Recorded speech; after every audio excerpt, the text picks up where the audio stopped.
Olá, boa noite. Bem-vindos a mais um culto.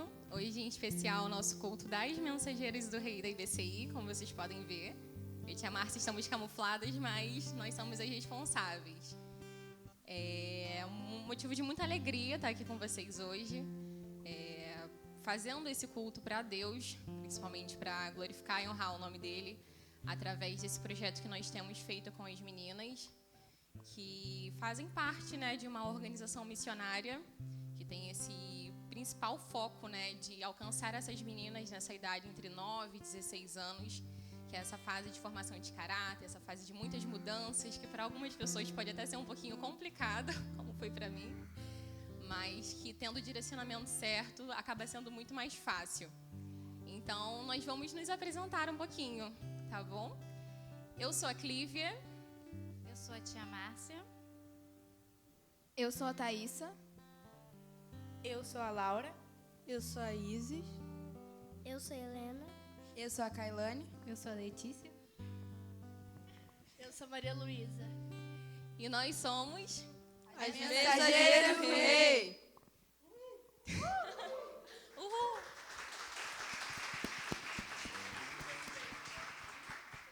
Eu gostaria de convidar a tia Tânia, que é a nossa mãe de oração, responsável pela MCM, que são as mães das Mensageiras do Rei, para estar orando e iniciando o nosso culto.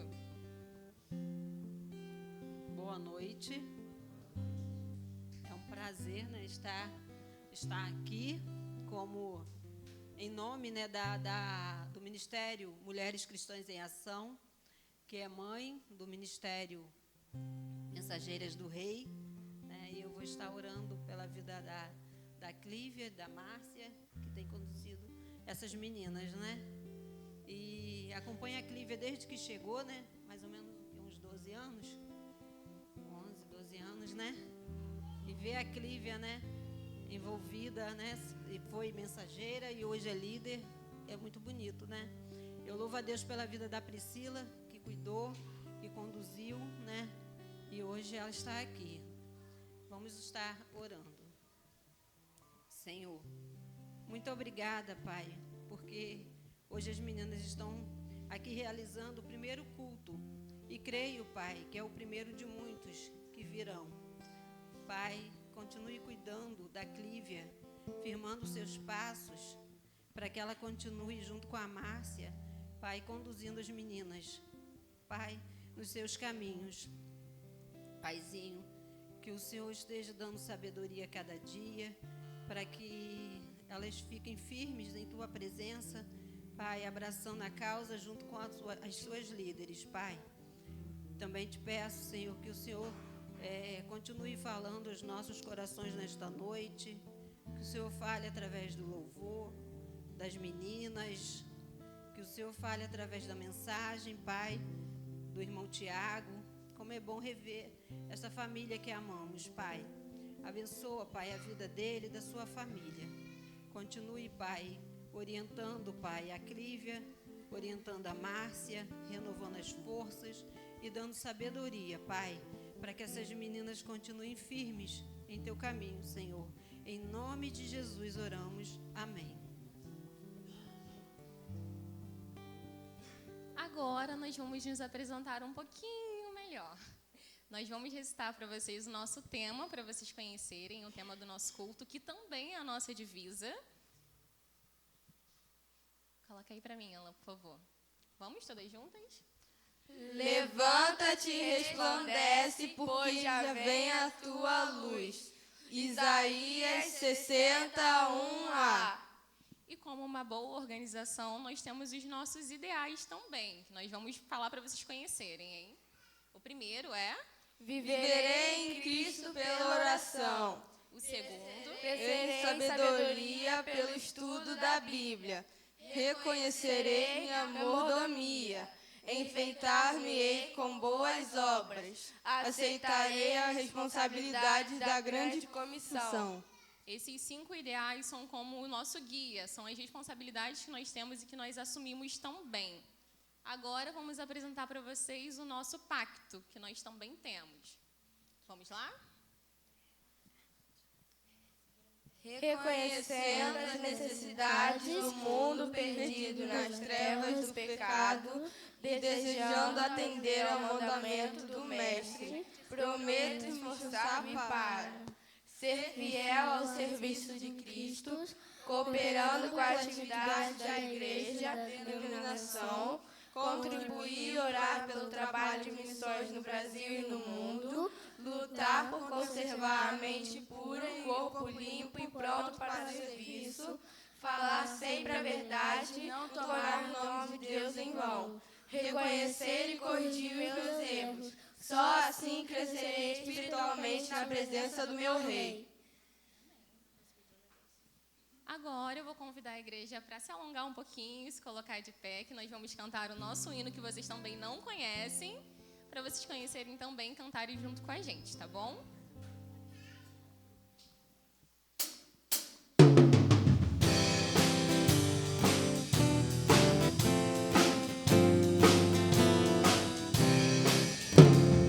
Nós contaremos a história que é capaz de livrá-las do mal, revela a verdade e a vida e dá uma paz real, e dá uma paz real. Raiará novo dia de glória quando Cristo Jesus retornar, e as nações pelo mundo inteiro diante dele vão se curvar. As nações cantaremos um hino para atrair corações ao Senhor. Dissipa a tristeza e a mágoa, difunde no mundo amor, difunde no mundo amor. Raiará novo dia de glória quando Cristo Jesus retornar, e as nações pelo mundo inteiro diante dele vão se curvar. As nações mostraremos a Cristo, pois só ele conduz para os céus. E assim por Jesus todos venham, humilde servir a Deus, humilde servir a Deus. Raiará novo dia de glória quando Cristo Jesus retornar, e as nações pelo mundo inteiro diante dele vão se curvar. As nações pregaremos a nova que Jesus outra vez há de vir, e salva por fé todo aquele que sua palavra ouvir, que sua palavra ouvir. Raiará novo dia de glória quando Cristo Jesus retornar, e as nações pelo mundo inteiro diante dele vão se curvar. E as nações pelo mundo inteiro diante dele vão se curvar. E as nações pelo mundo inteiro diante dele vão se curvar.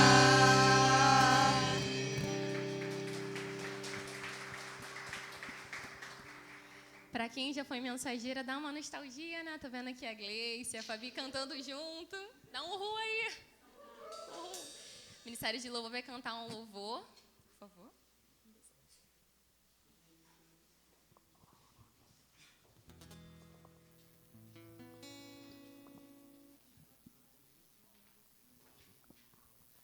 Boa noite, irmãos.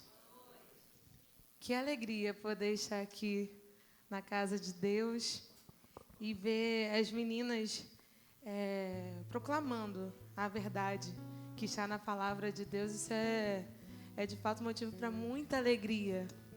Vamos cantar um louvor que fala também sobre a luz de Cristo. A luz que a gente reflete não é uma luz que flui assim do nosso interior, é uma luz que a gente reflete da luz de Cristo, E esse louvor fala sobre isso. Vamos cantar?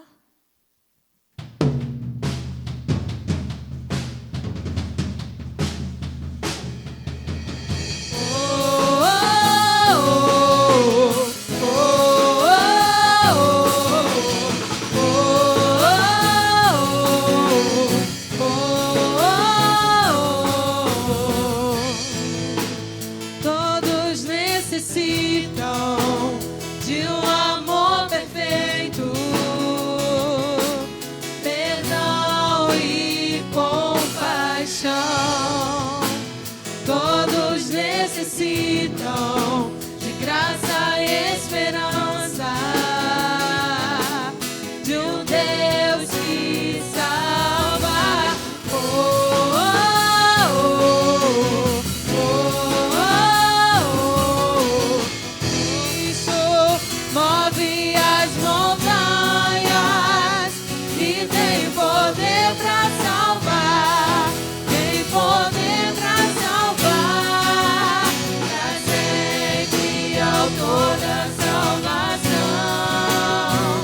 Jesus a morte venceu, sobre a morte venceu.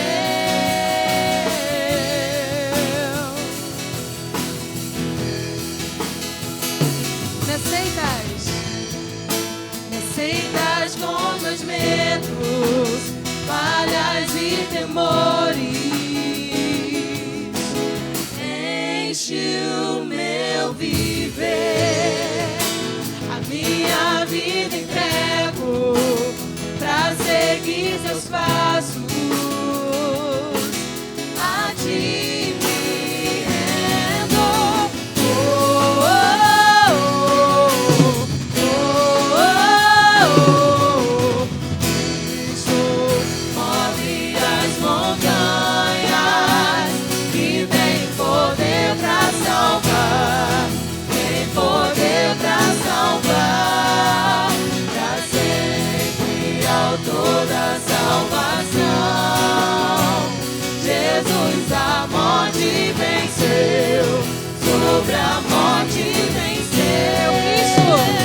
Cristo move as montanhas e tem poder pra salvar, tem poder pra salvar, pra sempre autor da salvação. Jesus a morte venceu, sobre a morte venceu. Passa o mundo, vem brilhar a luz. Cantamos para a glória do Senhor Jesus.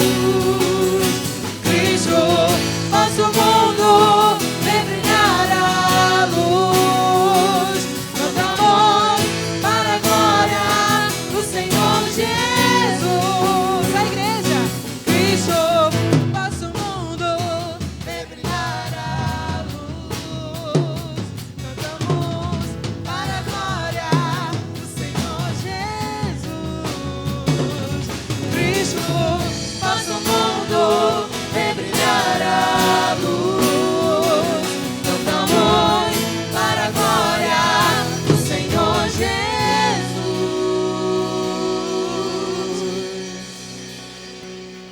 Cristo move as montanhas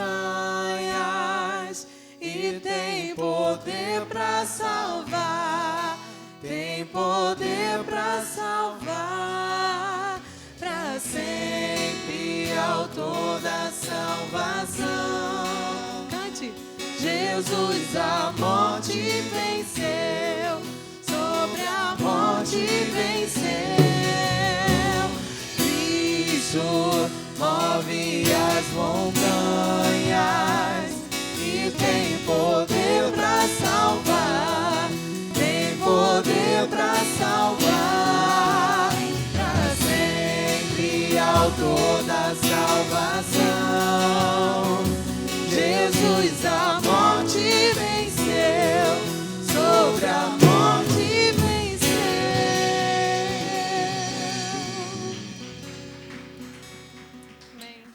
Senhor, que seja essa a mensagem que a gente possa proclamar para o mundo que o Senhor venceu a morte, ó Deus. Que possamos ser cartas de Cristo no mundo, para poder refletir essa verdade, refletir essa luz, ó Deus. Essa é a nossa oração nessa noite. Vamos continuar louvando o nosso Deus? Esse louvor fala sobre a bondade do nosso Deus, que é eterna, dura para sempre. Vamos lá? As palmas.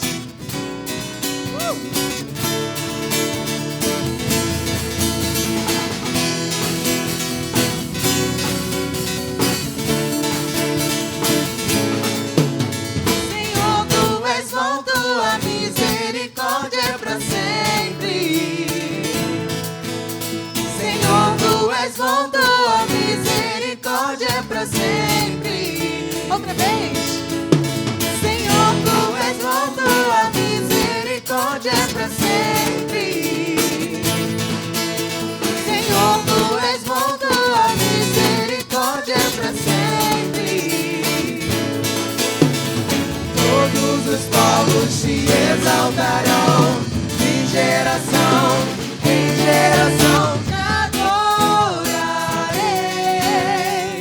Aleluia, aleluia, te adorarei por tudo que é. Te adorarei. Aleluia, aleluia, te adorarei por tudo que é. Deus é bom.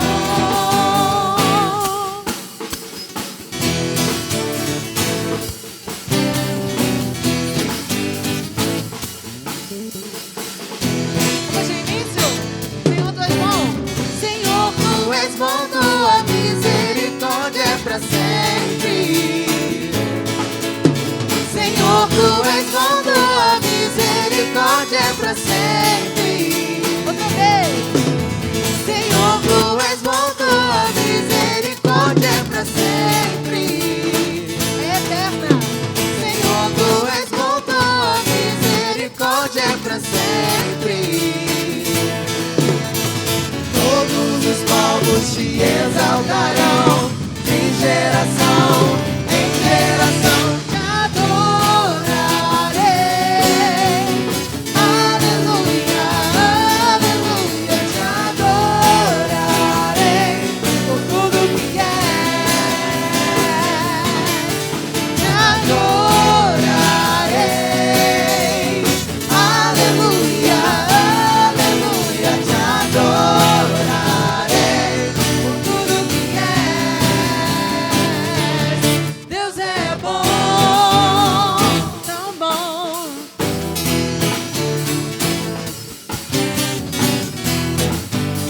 Vamos cantar e dizer: Deus é bom o tempo todo. Deus é bom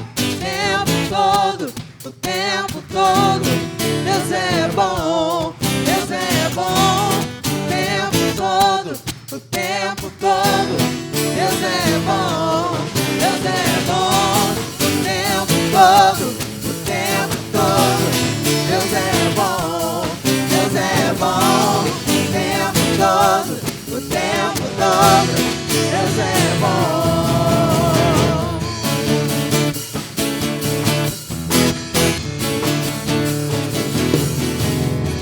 Todos os povos te exaltarão, de geração em geração te adorarei. Aleluia, aleluia, te adorarei por tudo que é. Te adorarei. Aleluia, aleluia, te adorarei por tudo que é. Por tudo que é. Por tudo que é. Deus é bom.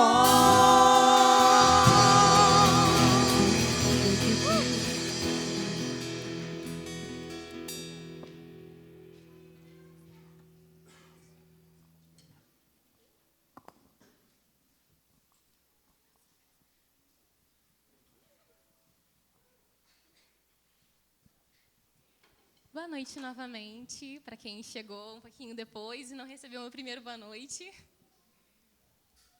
Nós vamos iniciar agora o nosso momento ofertório. E eu peço a quem está nos visitando para ficar à vontade, para trazer o seu dízimo e sua oferta. Esse é um momento especial da igreja, mas você que nos convida pode ficar à vontade também, tá bom?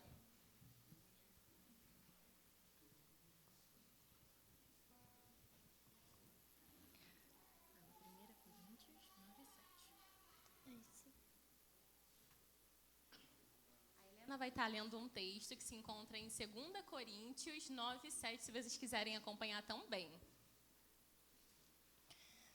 Que cada um dê a sua oferta conforme resolveu no seu coração, não com tristeza nem por obrigação, pois Deus ama quem dá com alegria.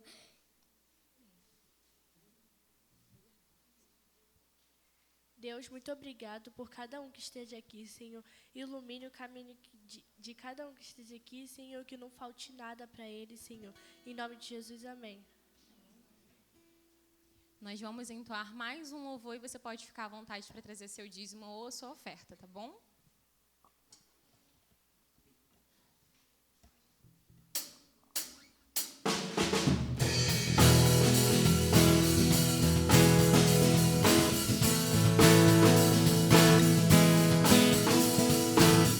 Vamos nos colocar de pé e louvar o nosso Deus. Vou te alegrar. Eu me rendo a ti perante os homens, perante tudo. Quero que o universo seja minha testemunha. Vou erguer perante o teu trono a minha adoração e levar com ela toda a minha gratidão. Senhor, és o motivo da minha alegria. Deus meu, és o caminho distante do mundo. Vou te alegrar com meu louvor, eu quero te tocar com meu amor, poder te abraçar, sentir o teu pulsar, o coração bater ao meu. Vou te alegrar com meu louvor, quero te tocar com meu amor, poder te abraçar, sentir o teu pulsar, meu coração bater ao meu. Eu me rendo a ti perante os homens, perante tudo. Quero que o universo seja minha testemunha. Vou erguer perante o teu trono a minha adoração e levar com ela toda a minha gratidão. Senhor, és o motivo da minha alegria. Deus meu, és o caminho distante do mundo. Vou te alegrar com meu louvor, eu quero te tocar com meu amor, poder te abraçar, sentir o teu pulsar, meu coração bater ao meu. Vou te alegrar com meu louvor, eu quero te tocar com meu amor, poder te abraçar, sentir o teu pulsar, meu coração bater ao meu. Te amo, te amo, oh, oh, te adoro, oh, me prostro, oh, pra te adorar, te alegrar.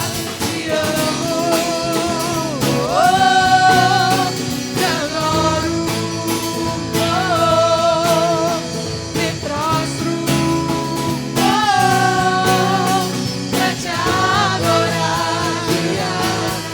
Vou te alegrar com meu louvor, quero te tocar com meu amor, poder te abraçar, sentir o teu pulsar, meu coração bater ao meu. Vou te alegrar com meu louvor, eu quero te tocar com meu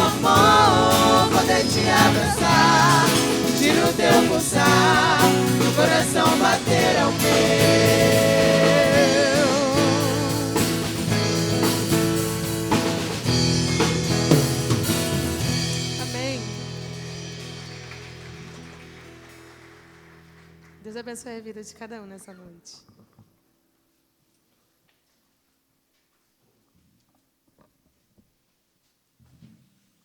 Povo de Deus, vou repetir, vai ficar melhor. Boa noite, povo de Deus.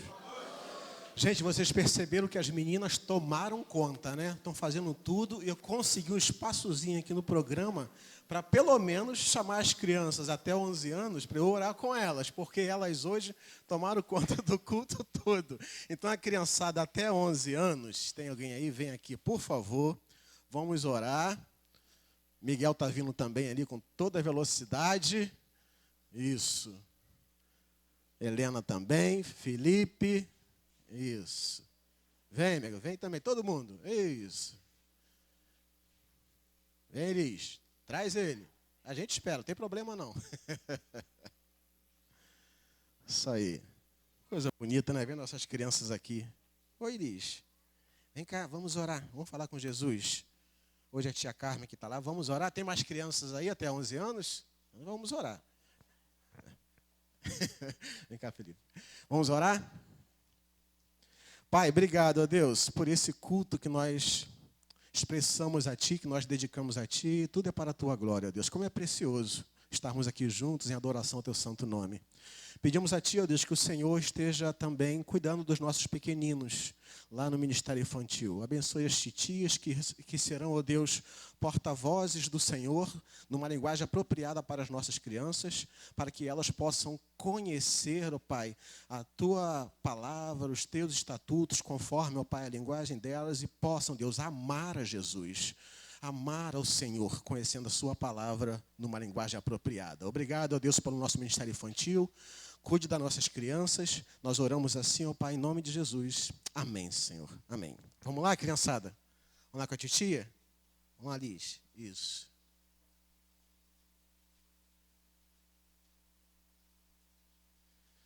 Tem o Bernardo e o Benjamin, né? É isso aí, cresceram. Esticar. Está meio tímido. Que bom que eles estão aqui, olha lá, ó. Bernardo e Benjamin. São visitas não, viu? São de casa. Bom, vem cá. Não sou eu que apresento o pregador da noite, não. Até isso eu fui barrado, Thiago. Boa noite de novo. Pessoa que gosta da boa noite, né? Meu Deus do céu. Hoje nós vamos ter um pregador muito especial, uma pessoa assim, muito requisitada, que a gente teve que contactar, né, com 9 meses de antecedência, anotar na agenda, aquela coisa toda, que já é de casa, como o pastor Davi falou. Gostaria de convidar o Tiago para estar falando dos nossos corações. O Tiago vai se apresentar melhor, né, porque ninguém conhece ele aqui, certo? Vai apresentar a sua linda esposa, seus pequenininhos já subiram. Mas que prazer, Tiago, ter você aqui conosco de volta. Vamos estar orando pela vida do Tiago, abençoando ele, naquilo que Deus já preparou no coração dele para falar aos nossos corações. Vamos orar, igreja. Senhor, nós exaltamos o Teu nome, Senhor, porque o Senhor nos permitiu estar aqui na Tua casa, Senhor, no dia de hoje. O Senhor nos deu ânimo, o Senhor nos deu força para virmos cultuar mais uma vez ao Teu santo nome, Pai. Que maravilhoso é estar na Tua casa. Obrigada, Senhor, por tudo que já aconteceu até agora. Obrigada pelos louvores que foram entoados, Senhor, pelas danças que foram, Senhor, ensaiadas também com o objetivo de glorificar e exaltar o Teu santo nome, ó Pai. Agora vamos para mais um momento especial, que é de ouvir a palavra que o Senhor já colocou no coração do Tiago para nos abençoar, ó Pai. Que o Senhor abra as nossas mentes e nossos ouvidos para recebermos essa palavra, Senhor, e que ela fique, Senhor, guardada nos nossos corações, e assim nós possamos aplicar na nossa vida, Senhor, que não fique só aqui, mas que vá conosco, Senhor, no restante da semana e para o restante da nossa vida, que vai ser pregado aqui, ó Pai. Abençoe a vida do Teu servo, Senhor, que o Senhor continue abençoando a vida dele e a sua família também, ó Deus. Em nome de Jesus, continue conosco, ó Pai. Amém. Boa noite, igreja. Muito bom estar de volta, de vê-los. Muito bonito reencontrá-los aqui novamente. Tem pedestal aqui? Eu pedi só o apoio de um pedestal para eu botar o microfone. Enquanto, se puder me ajudar, eu agradeceria. Eu quero agradecer, então, a Clívia pelo convite. Ela tinha inicialmente proposto a data, acho que dia 10 de agosto, né, 10 ou 12. Eu falei, Clívia, esse período eu vou estar em São Paulo, eu não vou conseguir te atender. E você acho que mudou a data, né? Então, muito obrigado pelo esforço. Também agradecer à igreja que está me recebendo aqui hoje, né? Como eu digo, vocês moram no meu coração, vocês são amados meus, né? Da minha família. E o pastor Davi, obviamente, né? Dispensa palavras. Bom, vamos ler então a palavra do Senhor no capítulo 60 de Isaías, que foi o texto trazido. Eu vou me manter com vocês na divisa que foi escolhida, porque ela é muito, esse texto ele é muito rico. Então eu não teria por que ir para outro. Isaías capítulo 60, versículos 1 e 2.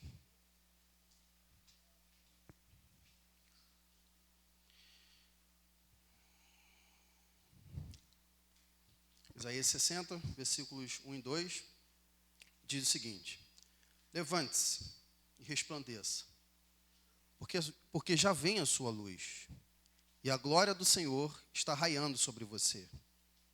Porque eis que as trevas cobrem a terra, e a escuridão envolve os povos. Mas sobre você aparece resplandecente o Senhor, e a sua glória está brilhando sobre você. Eu acho que todos nós concordamos com um ponto aqui, que o mundo em que nós vivemos está em crise.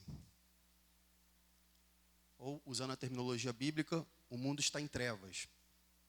Mas isso não é desde agora, não. Não começou semana passada, não começou... Obrigado. Acho que é melhor pegar outra, hein? Não sei se cabe aqui. Acho que não cabe, não. Deixa eu pegar outra aqui. Irmãos, por favor.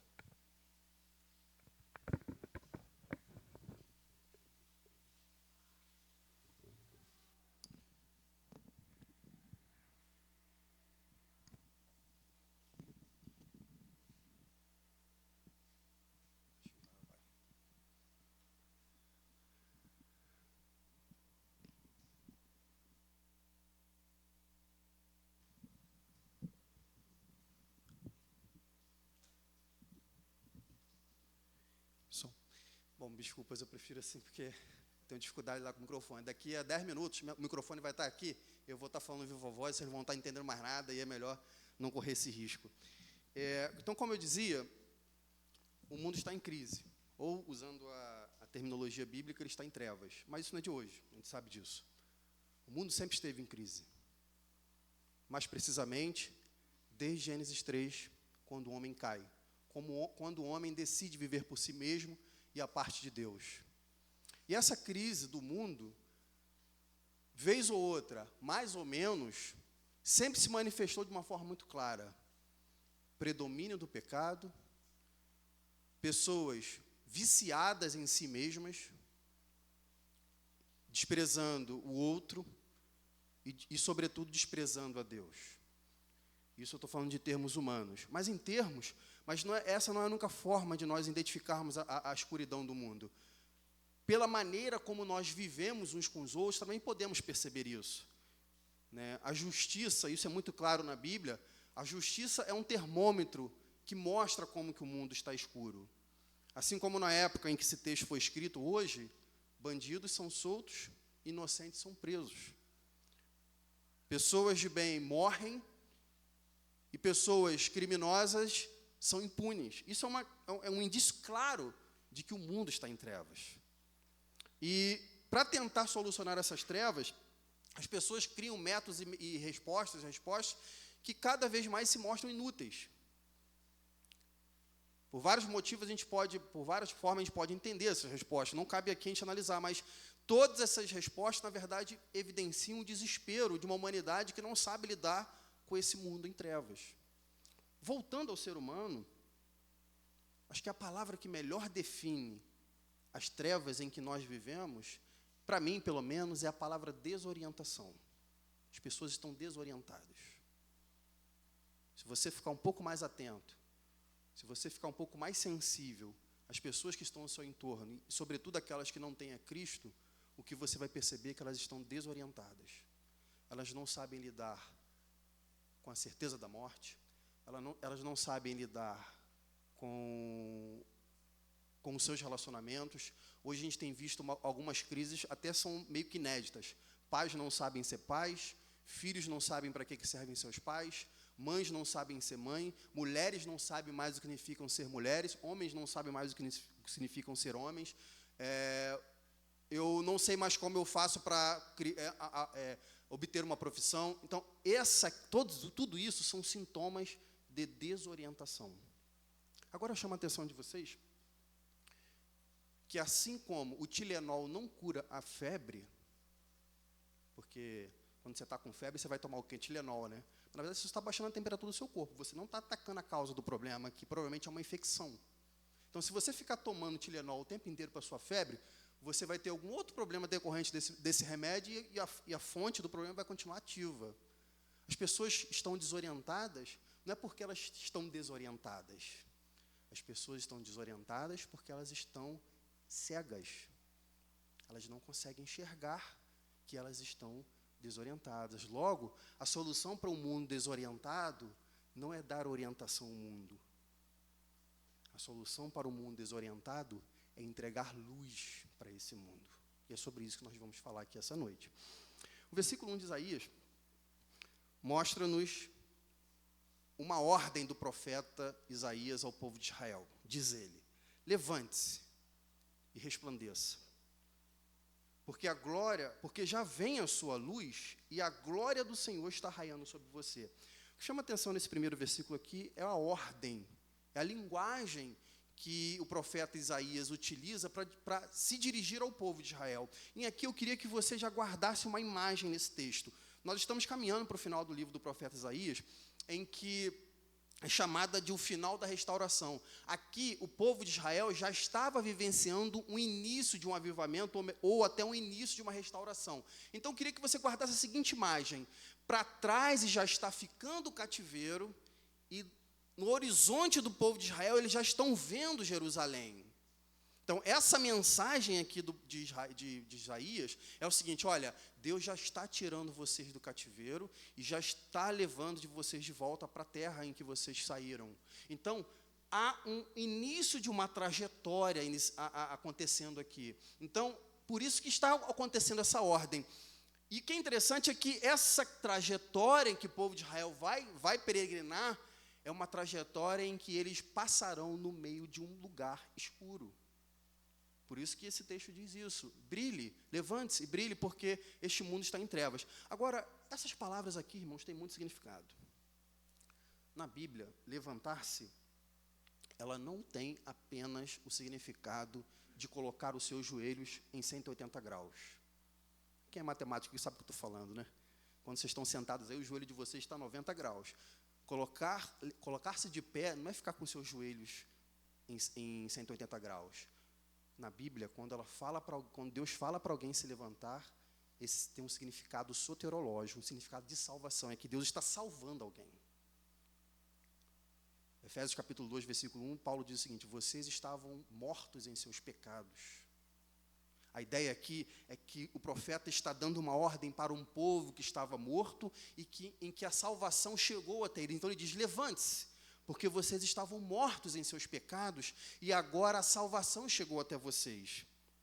Então é uma ordem para sair da morte para a vida. É uma ordem para sair de uma vida baseada em si mesmo para uma vida baseada em Deus. Então levante-se, saia da morte, coloque-se de pé, viva a vida que Deus deu para você. E a segunda ordem é resplandeça. E aqui eu chamo a sua atenção, porque a palavra resplandecer aqui, isso já foi dito, né, pela Tereza, já deu um spoiler da pregação. A palavra é clara. E nós devemos nos atentar a isso. Resplandecer algo significa dizer que não é uma luz que sai de você. A ideia aqui é que Deus salvou aquele povo, e Deus agora havia restabelecido o relacionamento com aquele povo, e Deus estava diante daquele povo com sua presença. E a presença de Deus diante daquele povo está sendo simbolizada aqui no texto por uma luz. E essa luz está sendo direcionada àquele povo de tal forma e com tal intensidade que aquele povo está resplandecendo essa luz. Logo, resplandecer aqui significa dizer o seguinte: mostre ao mundo a luz que vocês estão recebendo pelo seu relacionamento com Deus. Então ele diz, isso está claro aqui no texto, por que vocês têm que resplandecer? Porque já vem a sua luz. E a glória do Senhor, olha só, está raiando sobre você. A ideia aqui é o sol mirando em cima de você, te iluminando de tal forma que o seu rosto começa a brilhar. Quem nunca passou por isso, né? No sol do meio-dia, você vê que essas maçãs aqui do rosto ficam brilhando, né? De tanto que pega a luz solar. A razão pela qual as pessoas resplandeceriam a luz é porque a glória do Senhor estava raiando sobre elas. Versículo 2 nos dá o contexto dessa ordem. Diz ele, porque eis que as trevas cobrem a terra, e a escuridão envolve os povos, mas sobre você aparece resplandecente o Senhor, e a sua glória já está brilhando sobre você. No versículo 1, portanto, temos a ordem de Deus. No versículo 2, temos a razão para ela. E a razão pela qual devemos resplandecer a glória de Cristo no mundo é porque o mundo está em trevas. É isso que diz o versículo 2. O mundo está em trevas. Se o mundo, como eu abri as minhas palavras aqui com vocês, se o mundo de hoje está em trevas, se não temos dúvidas sobre isso, e se aquele mundo em que Isaías proferiu essa profecia também estava em trevas, logo esse texto se aplica a nós hoje. Logo esse texto é válido para nós hoje. Logo o que ele está nos ensinando, o que ele está nos determinando aqui, não podemos não cumprir. Não podemos ignorar o que está sendo dito aqui, porque o contexto é o mesmo. Porque o mundo está em trevas. E o que eu acho bonito no versículo 2 é uma palavrinha pequenininha, somente com 3 letras. Está ali, ó, conjunção adversativa, mais. O mundo está em trevas, mas vocês não estão em trevas. O mundo está em trevas, mas sobre você aparece resplandecente o Senhor. A realidade do mundo não é a tua realidade, ou pelo menos não deveria ser. A desorientação do mundo não é a tua desorientação. A crise do mundo não é a tua crise, ou pelo menos não deveria ser. Esse mais é a certeza que nós temos de que uma vez que somos filhos de Deus, de que fomos trazidos da morte para a vida, é de que nós não andaremos desorientados neste mundo. Como o próprio Davi nos ensina no Salmo 23. Porque ainda que eu ande pelo vale da sombra da morte, ou da escuridão, como você preferir, eu não temerei mal algum, porque tu estarás comigo. Então, agora, eu já expliquei para vocês aqui o que seriam essas trevas. Né? É o predomínio do mal. É o predomínio do mal e é o predomínio do pecado no mundo. Mas antes de eu dizer a vocês qual é a mensagem desse texto, eu acho que eu devo esclarecer a vocês o que significa essa luz. Eu já disse aqui, porque a Tereza deu um spoiler da pregação, de que essa luz não vem de vocês. Vocês não são a luz que ilumina o mundo. Mas, Tiago, Mateus 5,16 diz que nós somos a luz do mundo. Eu já vou chegar nesse versículo. Vocês não são a luz do mundo. Sabe por que eu faço questão de ressaltar isso? Porque o mundo tem nos ensinado nessa era de redes sociais, de TikTok, Instagram, Twitter, Facebook, coisa que ninguém aqui conhece, né? O mundo tem nos ensinado que todas as lentes e todas as câmeras devem estar voltadas para nós. O mundo está formando. Deixa eu só abrir um parênteses aqui, porque assim como a igreja forma discípulos de Cristo, o mundo forma discípulos de Satanás. E o mundo está discipulando pessoas. E as redes sociais, elas são hoje, por excelência, esse melhor canal discipulado. Então o mundo está ensinando as pessoas, e a você também, porque você também não está fora disso, você vive no mundo e eu também, mas a diferença é que nós temos a palavra de Cristo, nós temos a luz de Cristo em nós. Mas eu vou incluir a todos nós. O mundo está nos ensinando de que nós somos o centro do mundo, de que todas as lentes, de todas as câmeras, de todos os celulares, de todo o smartphone, estão interessados em nossas vidas, estão interessados em nossas férias, estão interessados em quão bem-sucedido nós somos nos nossos empregos, estão interessados da maneira como nós criamos o nosso filho, estão interessados na maneira como nós fazemos o nosso devocional. Nós estamos sendo educados a projetar a nossa vida ao mundo como se nós fôssemos a luz do mundo. Muitas vezes nós embarcamos nessa mentira. Nós não somos a luz do mundo. Afinal de contas, quem é a luz do mundo? Isaías nos ensina a começar a investigar essa pergunta, essa resposta, lá no capítulo 9, um capítulo conhecido de todos vocês, acredito, né? Em que tem aquela famosa profecia de Isaías. O versículo 2 diz o seguinte, no capítulo 9 de Isaías: o povo que andava em trevas viu uma grande luz. Prestem atenção aqui nesse jogo, luz e trevas. O povo que andava em trevas viu uma grande luz. E aos que viviam na região da sombra e da morte, resplandeceu-lhes a luz. A pergunta é, o que aconteceu no meio dessas trevas que essa luz raiou? O versículo 6 nos responde, porque o menino nos nasceu. Um filho se nos deu. O governo está sobre os seus ombros e o seu nome será maravilhoso conselheiro, Deus forte, Pai da eternidade e príncipe da paz. Você não é a luz do mundo. O mundo, se você resolver projetar a sua luz no mundo, é a mesma coisa que você querer iluminar o dia com uma vela com o sol de meio-dia. O mundo não depende da sua luz. Você não é a luz do mundo. Tem uma passagem que eu gosto em Isaías, Lucas capítulo 2, que é a história de Simeão. Quando ele pega esse menino que nos nasceu no colo, e ele diz o seguinte, Simeão está com o bebê Jesus Cristo no colo, ele diz o seguinte: agora, Senhor, podes pedir o teu servo em paz, segundo a tua palavra, isto é, agora eu posso morrer. Senhor, pode buscar a minha alma é tua. Porque os meus olhos já viram a tua salvação, a qual preparaste diante de todos os povos. Presta atenção agora. Luz para a revelação dos gentios, para a glória do teu povo, Israel. Jesus conclui essa palavra ao dizer ele mesmo que ele é a luz do mundo. Você não é a luz do mundo. Não embarque nessa furada mentirosa em que as pessoas então estão interessadas em sua vida. O mundo está te usando para isso.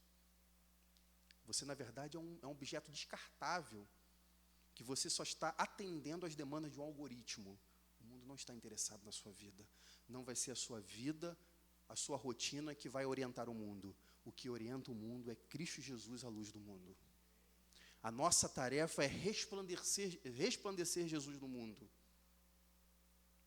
Não jogar Jesus para debaixo do nosso tapete e tentarmos nós mesmos ser a luz do mundo. Logo, irmãos, qual é a mensagem desse texto aqui de Isaías 60 que as mensageiras escolheram para serem a sua divisa? A mensagem desse texto é muito clara. Deus designou a igreja para, por meio dela, ele resplandecer a sua luz no mundo. Eu vou repetir. Deus designou a igreja para, por meio dela, Cristo resplandecer a sua luz no mundo. Isaías está falando aqui ao povo de Deus. Isaías está falando ao Israel de Deus aqui. Por analogia, quando lá em Mateus capítulo 5, 16, Jesus fala para os seus discípulos, vocês são a luz do mundo, é no sentido de que vocês têm a mim e vocês são a minha presença no meio desse mundo. Cristo está ausente em carne, em corpo, sim, de fato. Embora ele seja onipotente, Cristo está ausente, mas o mundo não está ausente de Cristo. Deus deixou a igreja aqui para que a igreja seja luz e a presença de Cristo na sua ausência. E é sobre isso que esse texto está falando. A essa altura, talvez, você pode estar com alguma dúvida sobre essa diferença entre ser luz e não ser luz. Mas é isso que eu quero agora me deter nessa parte, para a gente ir nessa explicação. Eu queria relembrar a você alguns ensinos da palavra de Deus sobre esse aspecto exclusivamente, sobre luz, sobre imagem de Deus no mundo. Como eu disse para você, a crise do mundo não começou na última eleição. A crise do mundo não começou quando o Flamengo começou a ganhar tudo.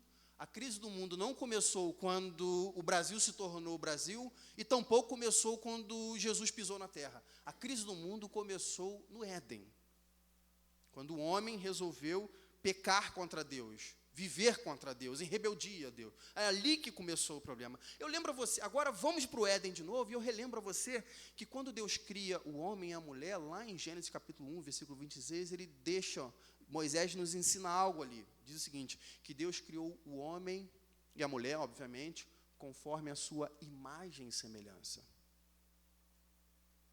E aqui eu queria começar agora com você, construir esse raciocínio. Então, o que Deus está ensinando ali é que nós, seres humanos, possuímos em nós algo que não é inerente a nós, que é fruto da nossa condição de criatura de Deus, e que isso foi perdido por ocasião do Éden, por ocasião do pecado. E eu não sei se você já reparou, quando os evangelhos, ou melhor, quando o Novo Testamento descreve Jesus, além de Jesus ser o Senhor e Salvador da nossa vida, obviamente que Ele é isso tudo, além dele ser o dono da nossa vida, além dos evangelhos descreverem Jesus nesses termos, interessante é que o Novo Testamento também descreve Jesus como aquele que é a imagem de Deus. Colossenses capítulo 1, 15 diz o seguinte, ele é a imagem do Deus invisível. Hebreus capítulo 1 também diz isso, ele diz, capítulo 1, versículo 2, Jesus é a imagem, é a exata expressão do ser de Deus. Olha que interessante, irmãos, o Novo Testamento está atribuindo a Jesus aquilo que foi atribuído a nós e que nós perdemos, ou melhor, ou pelo menos nós fomos pervertidos por causa do pecado. O que o Novo Testamento quer nos ensinar? É que Jesus ele veio para ser o nosso Senhor e Salvador, mas ele também veio para restaurar em nós o que nós perdemos pelo pecado. Ora, o que ele está falando sobre o que ele está falando? É sobre o fato de nós projetarmos a imagem de Deus. E o que significa ter a imagem de Deus? O que significa dizer que eu e você temos a imagem de Deus? O que significa dizer que eu e você somos imagem e semelhança de Deus no mundo? Eu gosto muito, para mim, o melhor texto que responde essa pergunta está lá em Mateus 22, quando os fariseus procuram Jesus para tentá-lo. Em que os fariseus dizem o seguinte, Jesus, vou fazer um quiz de EBD com você aqui, Jesus. Devemos pagar impostos a César, sim ou não? Bom, perceberam um dilema, né? Se Jesus diz que sim, estava desconstruída a narrativa de que Jesus era o Messias, porque os judeus criam que o Messias viria para libertar o povo de Israel do domínio de Roma. Muito obrigado aí pelo rapaz aí ele está na sincronia, eu não falei nada com ele. Está aqui, ó. Está plotando aqui os versículos, eu estou até impressionado com essa rapidez. Parabéns, está ligado. Então, se Jesus dissesse, não, sim, devemos pagar impostos a César, o que as pessoas poderiam acusar a Jesus? Ele não é Messias, porque o Messias veio justamente para livrar a gente de César. E se Jesus dissesse, não, nós não devemos pagar impostos a César, o que as pessoas diriam? Olha, isso aqui é um traidor de Roma, vamos entregá-lo para ser morto. Então era um dilema que estavam propondo a César. E Jesus, antes de responder a pergunta, ele diz o seguinte, me traz uma moeda aqui. E entrega uma moeda de 1 denário para ele. E ele pergunta, de quem é essa imagem? Preste atenção, irmãos. De quem é essa imagem que está nessa moeda? E eles respondem, ora, é de César. O texto não explica isso para você, porque ele já entendiu aquilo. Jesus diz o seguinte, então devolva essa moeda a César, porque ela pertence a ele, porque ela tem a imagem dele. Que conhecimento Jesus está utilizando para responder esse dilema? É de que isso é um conhecimento que existia naquela época. É que quem tem a imagem de alguém se torna posse dela. E como é que Jesus termina a sua resposta? Dai a César o que é de César e dai a Deus o que é de Deus. O que ele está dizendo é o seguinte, se essa moeda tem a imagem de César, faça voltar para César. Agora, se você tem a imagem de Deus, volte-se para Deus. Porque você pertence a Ele. Porque você tem a imagem dEle. Então, quando Jesus vem restaurar em nós a imagem de Deus. Eu vou traduzir isso. Quando Jesus vem resgatar-nos de volta Jesus vem nos devolver para Deus, tendo nós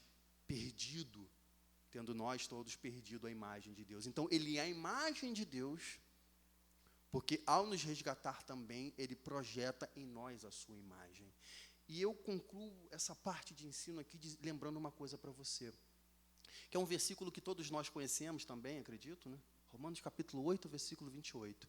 Porque todas as coisas cooperam para o bem daqueles que amam a Deus, daqueles que são chamados segundo o seu propósito.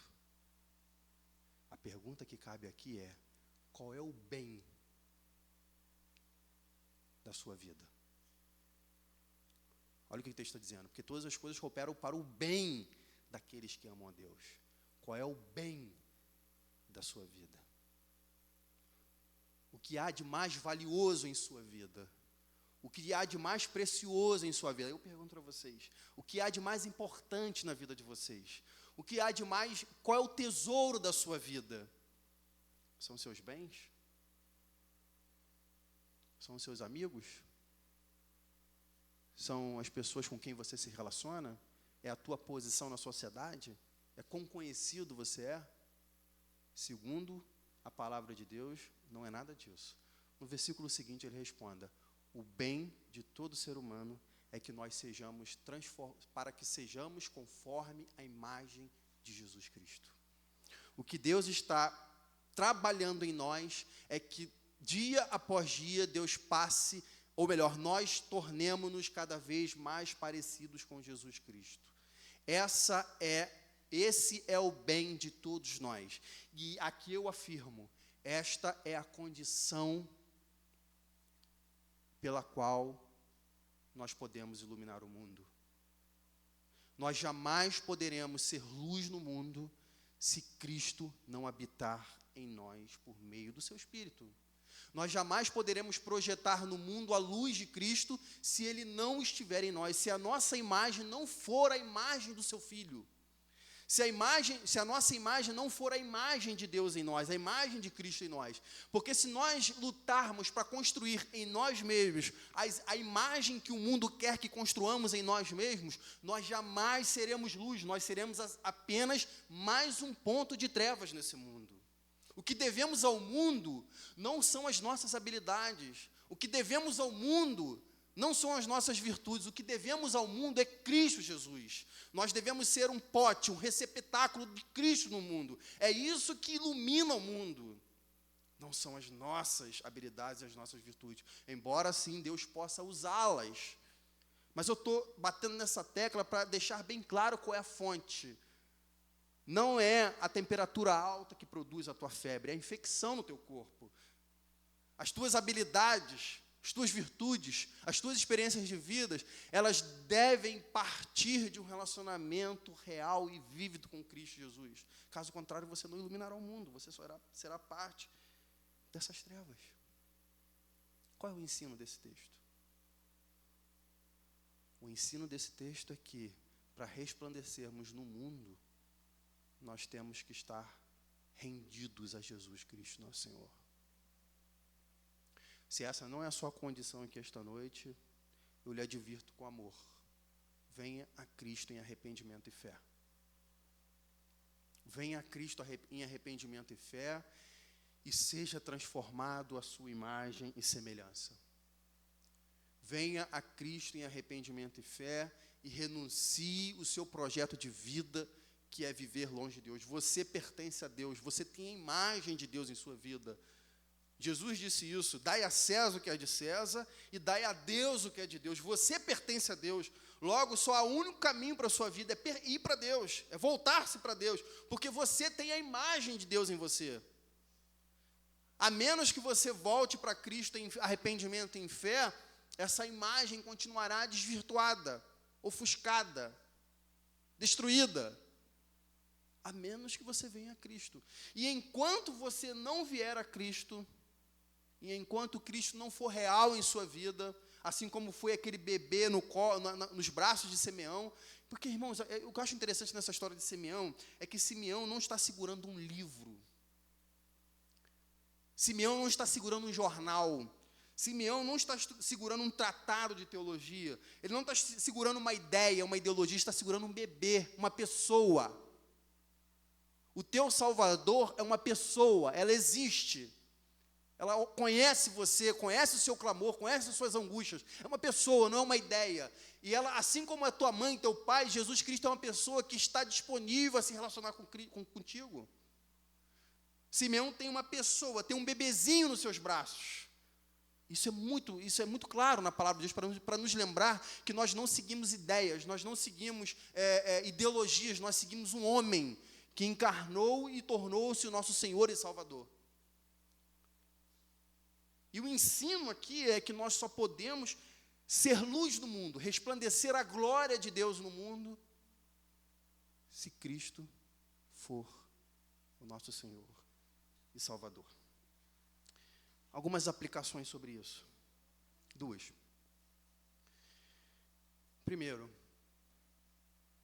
se dependemos de Cristo para sermos luz, e aqui eu espero ter sido suficientemente claro a todos vocês que não é possível nós sermos luz no mundo se Cristo não for vivo em nossas vidas, se Jesus não for o nosso Senhor e Salvador, se Jesus não for o tesouro da nossa vida, não é possível ser luz no mundo. Se eu deixei isso aqui claro, eu vou para as aplicações. A primeira é, se dependemos de Cristo para ser luz do mundo, então devemos estar próximos a Ele. Se dependemos de Jesus para ser luz no mundo, não é possível sermos cristãos nominais. Se dependermos de Cristo para ser luz no mundo, não podemos ser cristãos aos domingos apenas. Se dependemos de Cristo para ser luz no mundo, nós não podemos ser cristãos porque os nossos pais são cristãos. Ou porque o meu pai é pastor, ou porque minha mãe é pastora, não sei. Não é disso. Isso não é possível. Se quisermos ser luz no mundo e dependemos de Cristo, precisamos estar do lado dele. E a Bíblia tem uma palavra para definir estar do lado de Jesus. A Bíblia chama isso de discipulado. Precisamos ser discípulos de Jesus. E a essência do discipulado é imitar Jesus. É copiar Jesus. E aqui eu acho legal essa palavra, porque hoje a grande mentira que estão contando para nós, sobretudo nossos jovens, eu vou abrir um parênteses aqui, porque depois que eu ganhei 2 passarinhos no meu ninho, eu fiquei muito preocupado.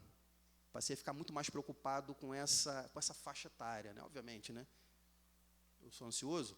Aí, uma coisa que eu fiquei prestando atenção, olha, irmãos, eu nunca vi demônio não, confesso.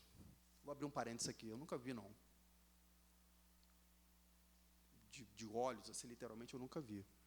Mas nessas minhas andanças, tentando sondar a que tipo de conteúdo os meus filhos estão expostos, eu quase que ouvi demônios. E os demônios não apareceram com um tridente, com chifre, com a pele, com cheiro de enxofre. Eles apareceram em forma de desenhos, apareceram em formatos de arco-íris, eles apareceram nos diálogos, eles apareceram nos programas que viralizam na internet, é ali que eles apareceram. Eu nunca vi demônio, mas eu quase ouvi nesses lugares. Sabe por que eu estou falando isso? Porque o mundo engana-nos, por meio dessas artimanhas, que nós devemos ser originais. Não existe ninguém igual você no mundo, seja você mesmo. Existiu até um hino, de uma abertura de Malhação. Aqui nunca ninguém assistiu Malhação, Mas já existiu uma música em Malhação, que era, na verdade não era uma música, era um hino, que dizia o seguinte: seja o que? Tem gente que está assistindo Malhação. Estou brincando. Seja o que quiser que você seja. Isso é um hino. Isso é um discipulado. Porque o mundo diz o seguinte: seja o que você quiser ser. E agora me permitam, igreja, eu vou me direcionar a você especificamente. O mundo diz assim para você: seja o que você quiser ser. Seja o que você quiser ser. Isso é o que ele está dizendo. E o que você está entendendo. Mas o que ele não está dizendo, e que você vai entender, é: para que você seja o que você quiser ser, você vai ter que criar inimigos dentro da sua casa, dentro da sua igreja E para você ser o que você quiser ser, você vai ter que passar a virar as costas para as pessoas que mais amam você.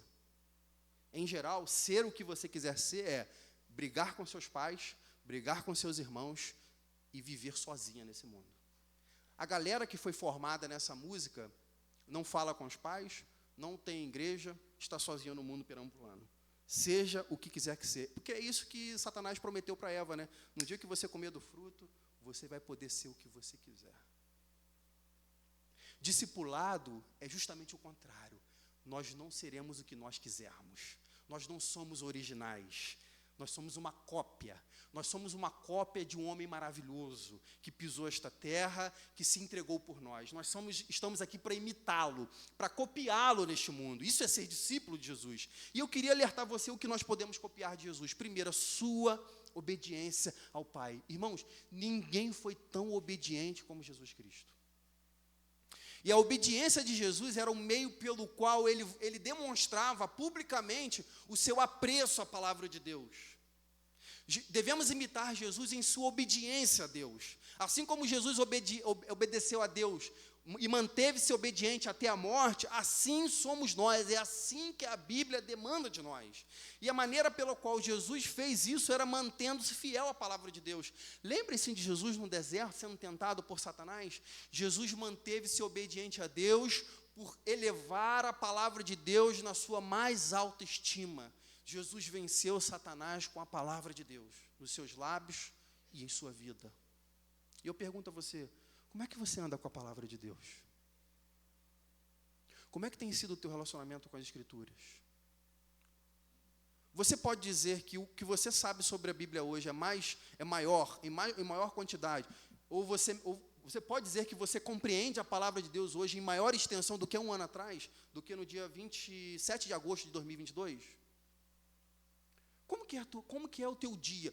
Como é que você planeja o teu dia? Como é que você planeja a tua rotina? Na tua rotina há espaço para leitura, reflexão e compreensão da palavra de Deus? Porque a maneira de nós obedecermos a Deus é apenas caminhando por este livro. E Jesus, por excelência, foi aquele que obedeceu a palavra de Deus. Disse ele, a minha comida e a minha bebida é fazer a vontade do meu Pai. Ser discípulo de Jesus é obedecer a palavra de Deus. Ser luz no mundo é seguir o que a palavra de Deus nos manda. O segundo aspecto é que Jesus, ele tinha intimidade com Deus. E isso também nós devemos imitar a ele. E eu não sei se você já reparou, mas a maneira pela qual as Escrituras indicam a nós a intimidade de Jesus com Deus era por meio da sua vida de oração. Os evangelhos estão o tempo inteiro querendo deixar claro para você e para mim que Jesus orava. Constantemente, o texto diz, Jesus se retirava para orar. Jesus procurava lugares desertos para orar. Jesus parava o seu dia, na rotina de Jesus havia um espaço do seu dia para ele estar a sós com Deus. Porque, irmãos, nada melhor exprime a nossa intimidade com Deus do que a nossa vida de oração. É por meio da nossa vida de oração que Deus entra na nossa rotina, que Deus entra na nossa realidade. É por meio da nossa vida de oração que nós elevamos a Deus a nossa realidade, e Ele vem a nós em nossa realidade, e tudo se torna uma coisa só. Sabe por que muitos cristãos acham que estão andando sozinhos nesse mundo? Porque estão orando pouco. Eu me lembro de Bernardo, uma vez, eu colocando ele para dormir, e eu falei assim, vamos orar? Aí ele, vamos. Aí nesse dia, foi um dia corrido, que eu cheguei, eu não conversei muito com o Marcelo, e vamos orar, Bernardo. E ele começou a orar, e ele falou assim, Papai do céu, obrigado pelo meu dia. E criança orando é muito engraçado, né? Eu espero que você tenha esse sabor de um dia ver teu filho orando. Aí ele orou assim, Papai do céu, obrigado pela quentinha que eu comi hoje, estava tão gostosa. Aí eu falei, Marcelo não fez almoço hoje, né? Você sabe o que eu aprendi naquela história ali, naquela oração de Bernardo? É que criança, ele nos ensina a orar. Orar é levar a Deus a nossa realidade. Às vezes nós estamos preocupados com a forma, com as palavras. Orar, irmãos, é abrir o coração diante de Deus e expor a Ele os nossos medos, nossos anseios, nossa realidade. Quando Bernardo agradece a Deus pela quentinha que ele comeu, ele está dizendo o seguinte: Deus, o meu dia foi assim. E eu estou te contando isso porque você faz parte do meu dia. Você não está alheio à minha realidade, você não está alheio ao meu dia. Enquanto na palavra de Deus, quando nós lemos a Bíblia, é Deus falando conosco, é Deus trazendo a realidade dos céus para nós, na oração somos nós levando a Deus as nossas realidades. Por isso que a Bíblia nos recomenda que entreguemos nossos anseios e nossos pedidos a Deus por meio da oração. Isto é, compartilhe com Deus a sua realidade, e isso significa ser íntimo de Deus. Aí eu pergunto a você: o que você faz quando você chega em casa depois de um dia, de um trabalho terrível? O que você faz quando você chega em casa tendo sido estressado o dia todo no seu trabalho? O que você faz quando você recebe uma carta de demissão da sua empresa? O que você faz quando você já está 2 dias sem se entender com a sua esposa ou com o seu marido? O que você faz quando você percebe que os seus trabalhos, os seus esforços em favor do reino de Deus não parecem estar produzindo efeito? O que você faz? O que você... isso aqui eu estou falando de coisas ruins, mas também coisas boas. O que você faz quando Deus cerca você de bênçãos e misericórdia? O que você faz quando Deus coloca sobre a sua vida chuvas de bênçãos? Quando você recebe a notícia que vai ser pai, quando você consegue marcar o seu casamento, quando você consegue arrumar alguém para namorar que possivelmente vai ser o seu futuro marido ou sua futura esposa. O que você faz quando você ganha um novo emprego? Queridos, isso tudo é para ser pautado em oração. Isso denota a nossa intimidade com Deus. E Jesus era íntimo com o Pai. Jesus orou quando Ele curava as pessoas. Jesus orava quando as pessoas estavam perseguindo Ele. Jesus orou quando as multidões estavam aclamando a Ele. Jesus orou quando Ele estava em angústia no Getsemane. E Jesus orou quando Ele estava morrendo por você. A oração, ou melhor, na rotina de Jesus, a oração e o momento com o Pai era constante.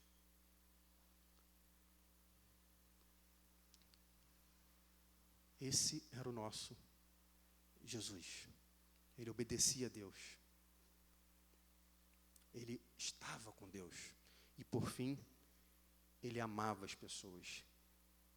E aqui, meus irmãos, aqui está o ponto pelo qual o mundo está mais carente de luz. Verdadeiro amor. Jesus amava as pessoas. E a prova disso é que todo mundo tinha prazer em estar perto dele. Crianças queriam estar perto de Jesus. Pecadores tinham prazer de estar perto de Jesus. Pessoas doentes e enfermas queriam estar perto de Jesus. Mulheres que eram excluídas pelaquela sociedade queriam estar perto de Jesus. Gentios queriam estar perto de Jesus. E por quê? Porque Jesus estava acessível a todos eles. Jesus era próximo de todos eles. Em outras palavras, Jesus amava essas pessoas. E aqui eu estava lendo um artigo essa semana que dizia isso, que o mandamento mais difícil que a Bíblia não exige, isso era um ateu falando, né? Ele estava contando que o mandamento mais difícil era o amor ao próximo, porque o amor ao próximo ele não pode existir sem uma alta dose de sacrifício. Para você passar a enxergar o outro, você tem que matar a si mesmo. Para você passar a enxergar as dores do outro, você tem que olhar com outro olhar para as suas dores, para as suas crises, para as suas limitações. Enquanto tudo em você for maiúsculo, gigante, monstruoso, você não vai conseguir ver o próximo. Quando as suas dores, os seus problemas forem devidamente canalizados para Cristo Jesus, o seu olhar estará livre para enxergar as outras pessoas. Por isso que Jesus, as pessoas iam até Jesus, porque Jesus se sacrificava pelas pessoas. E é nesse aspecto, já estou terminando, que nós mais devemos ao mundo. Ser um canal de refúgio, de consolo e de orientação para aqueles que estão em trevas desorientados. Isso significa amar as pessoas. no teu trabalho, na tua escola, dentro da tua casa, aqueles que te perseguem, aqueles que não te querem bem, são esses que são o objeto do nosso amor. E eu termino, irmãos, lembrando a você que existe mais uma coisa que você tem que fazer para você ser luz nesse mundo, para você brilhar a luz de Cristo nesse mundo. E isso que você deve fazer está aqui em Colossenses capítulo 1. Melhor, Colossenses capítulo 3. Eu vou fazer questão de ler esse texto.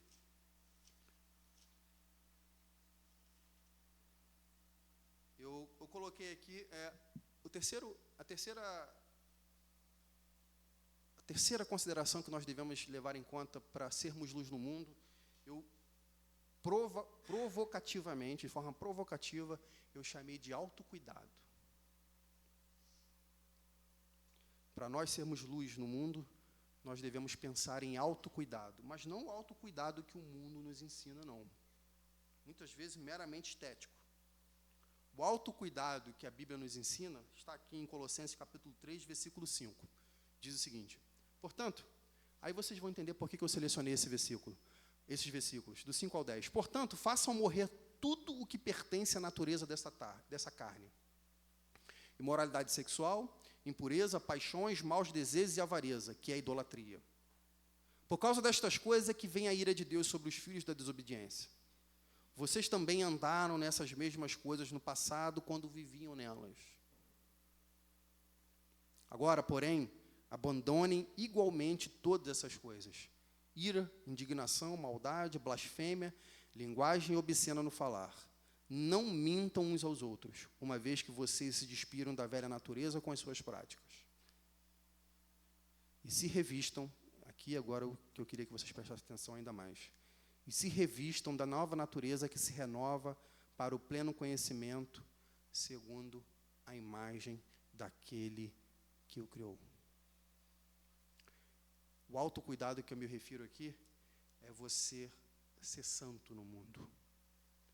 Esse é o maior autocuidado que nós devemos perseguir. Sabe por quê, irmãos? Você não pode consertar o mundo se sua vida está uma bagunça. A gente não pode ter a audácia de levantar o dedo e falar assim: corrija isso na sua vida, se tem 4 deuses apontando contra mim. E hoje, esse mundo desorientado, ele quer nos ensinar a viver. Não sei se você já reparou sobre isso. Esse mundo desorientado quer ensinar o que os pastores devem pregar. Esse mundo desorientado quer ensinar como os pais devem criar os seus filhos. Esse mundo desorientado quer ensinar o que são meninos e o que são meninas, o que são homens e o que são mulheres. Mas esse mundo não tem nada a nos dizer. Por outro lado, nós só podemos dizer algo a esse mundo se a nossa vida estiver em cuidados do Senhor Jesus. E o maior autocuidado que nós temos a perseguir é a santidade. Porque pela santidade, pela nossa santidade, o mundo vê a Deus. Eu termino com uma vez eu estava passeando com o Bernardo, né? Na verdade era Benjamin. Nós tínhamos ido para um hotel, e o tio lá que brinca com as crianças falou assim: hoje à noite nós vamos caçar vagalumes, hein? Se preparem. Aí beleza, eu fui lá caçar vagalume, botei Benjamin no colo, e nós fomos para um lugar bem escuro, né? Muito escuro. E eu estou com o Benjamin no colo, aí eu mirei um vagalume, aí comecei a perseguir o vagalume, fui. E teve um momento que eu percebi que eu estava sozinho. E eu estava no lugar mais alto que as outras pessoas, como eu estou aqui em relação a vocês. E o meu vagalume sumiu, foi embora, me deixou na mão. E eu comecei a olhar, irmãos, eu percebi uma coisa interessante. Naquela absoluta escuridão, as pessoas estavam caçando vagalumes. E enquanto o vagalume não brilhava, as pessoas estavam desnorteadas, perdendo a orientação. Aí, gente batendo uma na outra, se chocando uma com a outra, desorientadas. Mas quando um vagalume, apenas um vagalume, brilhava, aquelas pessoas se reorientavam. Impressionante como eu estava vendo aquilo de cima. Como todo mundo, o movimento era o mesmo, as pessoas todas no mesmo momento, elas se direcionavam o seu olhar para o vagalume e passavam a seguir o vagalume. Aí o vagalume ficava 1 minuto sem brilhar de novo, depois todo mundo se desorientava de novo. Aí começava a dispersar todo mundo. Quando o vagalume brilhava, as pessoas voltavam para cima do vagalume. Sabe, irmãos, me permita essa comparação, essa analogia, com todo respeito. Nós somos, às vezes, vagalume nesse mundo.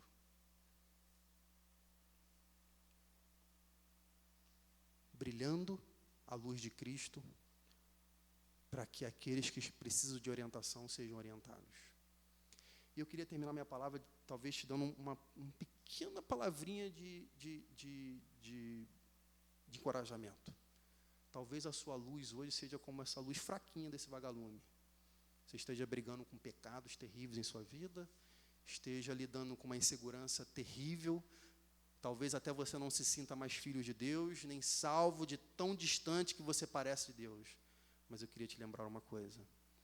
Aquele que te chamou vai seguir com você até o fim. Você pertence a Deus. E por mais que a sua luz esteja fraquinha, vai ser essa luz fraquinha que Deus vai usar para orientar esse mundo que está em trevas. Portanto, levante-se, resplandeça, porque Cristo já brilha sobre você, porque a glória dele está sobre a sua vida. Não fique parado neste mundo. Amém? Vamos orar? Senhor, nós te damos graça pela tua palavra, que ilumina, Senhor, o nosso entendimento. Te agradecemos por Jesus Cristo, nosso Senhor, que restaurou em nós a tua imagem.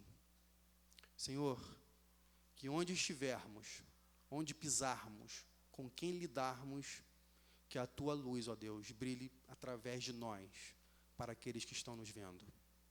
Que apesar das nossas falhas, que temos muitas, que apesar, Senhor, dos nossos pecados, com quem temos de lidar e lutar diariamente, Senhor, que a tua luz brilhe e oriente aqueles que estão perdidos, ó Deus. Levante o teu povo, dê a eles coragem, Senhor, para andar e para brilhar nesse mundo, para a glória de Cristo Jesus. Amém. Amém, irmãos? Muito obrigado.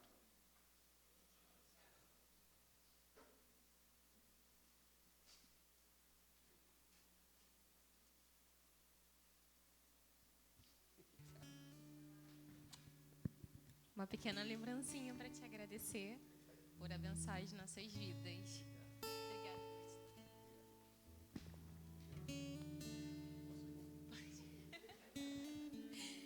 Quero convidar o Ministério de Louvor mais uma vez e as mensageiras, que nós vamos entoar mais um cântico.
agradeço.